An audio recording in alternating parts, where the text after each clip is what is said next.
Okay, so the first thing I need to mention is that I'm clearly doing this all in Bitwig. The second thing I need to mention is that I have a channel here that I've just labelled MIDI parts. It is, well, exactly what it says on the tin. It's just the MIDI parts I've taken from my remix that I did, and I've got that open in a tab over here. So this is what we're going to try and recreate. As you can see, there's a lot of automation going on. There's lots of stuff that I've done to the original piece of music. And then the third thing I need to mention is over here I have an audio channel, and I have dumped the original Caritas stereo mix, which is exactly what I was given from Mousetrap. And normally with a remix you'll get given, well, pretty much everything, as I'm sure most of you know. You'll get everything from the bass line to the top line melody. You'll have some MIDI parts, you'll have kick drums, you'll have a couple of drum loops, you'll have, whatever there is in the original track. However, it's worth pointing out that this track was no ordinary track. For starters, the whole album of Where's the Drop by deadmau5 was essentially orchestral overtures of his original tracks, with a couple of originals thrown in. One of the originals was Caritas, so there is no dance version. There was never a dance version of this track. The downside of that means that it was what you call a fluid BPM. It was approximately 45 BPM and fluid. I spoke to the original composer to confirm that, which made it a bit of a nightmare to warp and stretch and whatever. So what I actually ended up doing was kind of just winging it and getting lucky, I suppose. But obviously with it being an orchestra recording,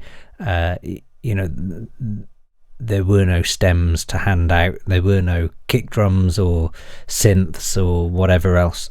So this is the only file I was given. So I'll give you a quick run through of this.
So, I mean, obviously the first thing I have to say is just what an absolutely stunning piece of music. Beautifully recorded, phenomenal sounding orchestra, but it's a fluid BPM, and that's just a nightmare. Yeah, there's no stretch points. I've not really, I mean, there are onsets that Bitwig has sort of tried to work out where beat ones of parts are. Pointless, absolutely pointless. So what do I mean by fluid BPM? I think most of you've probably worked it out by now. It means that there was no ticking clock in the background. You'll normally have a metronome. If you're recording an orchestra, you'll normally, or recording anything, then you'll normally have a click track, which is essentially a metronome that the players will have through an earpiece, just so that everyone can stay in time for that recording. So that's usually the case when you have, for example, anything electronic playing with an orchestra. Then that electronic instrument needs to be in time.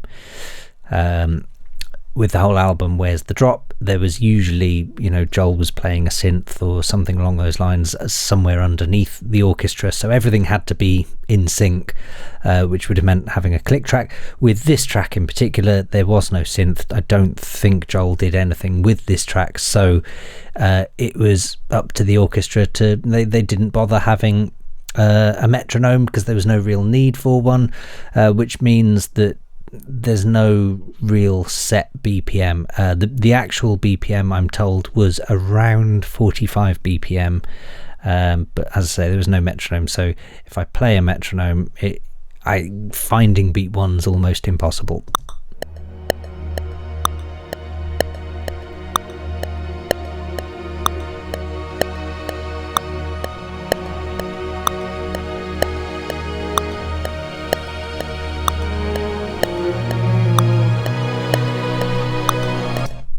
Yeah, and it kind of felt like, if I changed the tempo, so at the moment I've set it to 96, if I changed it to, let's look at this piece, whatever this piece is, we can kind of visually see that where beat one is on a track, with electronic music especially. So let's send that to around bar 9. It could be that first peak, and in which case bar 17 you'd expect something, but that's clearly not right.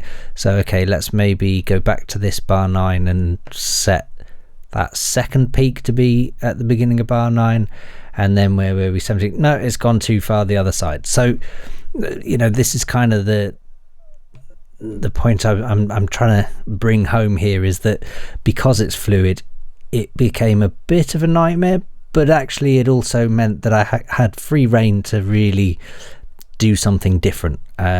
So that's where I started to think slightly outside the box, I suppose.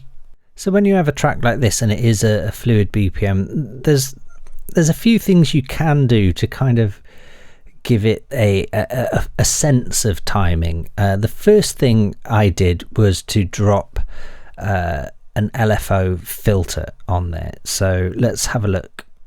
So the first thing I'm going to do is look for a filter and chuck that on. I'm going to bring the resonance down because I know I don't need that, and then I'm going to click the plus sign over here and I'm going to add in a classic LFO. I'm going to open that up and I'm going to set it to synchronize, and I am going to assign the modulation to the cutoff frequency. Now if I hit play,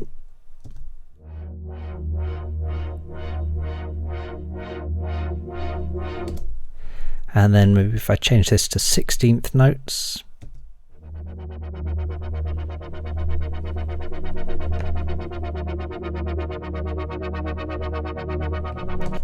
bring the amount down a little bit, and now what I've done is so I can unassign that. So now what I've done is I've basically, by using that LFO, because there is no real timing, it's kind of open, there's no sharp percussion sounds, the note changes and chord changes are very fluid in this. So I was kind of lucky in this instance that there was a bit of room to play here. So all I've done here now is chucked on a filter, made it a low pass filter, and then just by having this flickering in 16th notes, I'm able to give the appearance of some timing.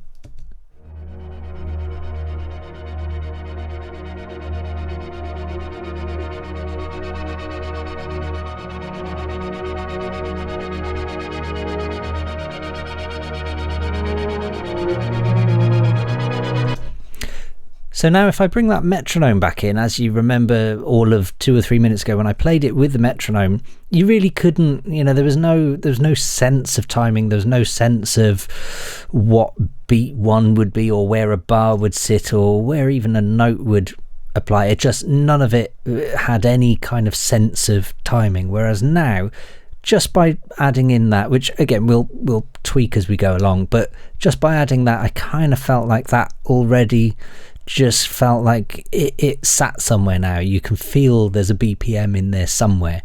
So I've activated the metronome again and we'll hit play.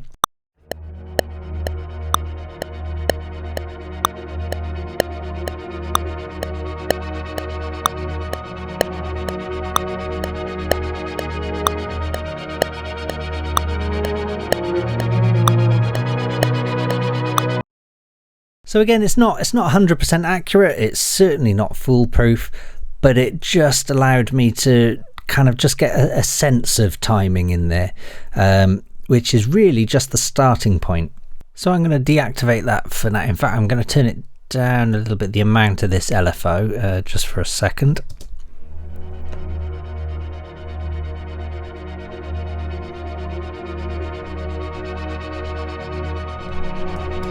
There we go. So I want it to be fairly subtle, and I'm just going to deactivate it altogether for now. And we're back to the original recording. So that's essentially my kind of cheating way of kind of getting a sense of timing to a track that really doesn't have that kind of timing. And it's not like I could sit there, I mean, I could have sat there for days warping and stretching this, but you know, it would just be so full of artifacts, and you know, I'm sure a lot of you have sat there before trying to warp a track that, you know, might be an old acoustic recording, or, you know, even sometimes I know with an old disco track or something, if you grab an old disco track off vinyl and you try and stretch that beat, you know, the hats are everywhere, there's a lot of shuffle, there's a lot of swing, it's played by a human, there was no click track, it kind of drifts. Stretching can just be an absolute nightmare. So this is kind of my big tip really for when something's as fluid as this and there's no real big percussion or anything like that in place, you know, so it was a case of kind of cheating my way out of it really, and just chucking in an LFO just to give that little bit of wobble that just gives a sense of timing, because the rest of the track doesn't really have any sense of timing whatsoever. So yeah, so it was a case of just kind of getting that on standby, because I knew that was going to come into play certainly the moment I start introducing any kind of melody or any additional instrumentation on top. Then I knew that was going to be important. So that'll be in the next step, and I'll see you there. Thanks everybody for watching, commenting and indeed liking. We really do appreciate all the support we get here on our Sonic Academy YouTube channel. So if you found this video super useful, please, we'd love you to hit the subscribe button. We update the YouTube channel every week with new content, and if you want to watch some more relevant content, just click on the videos beside me.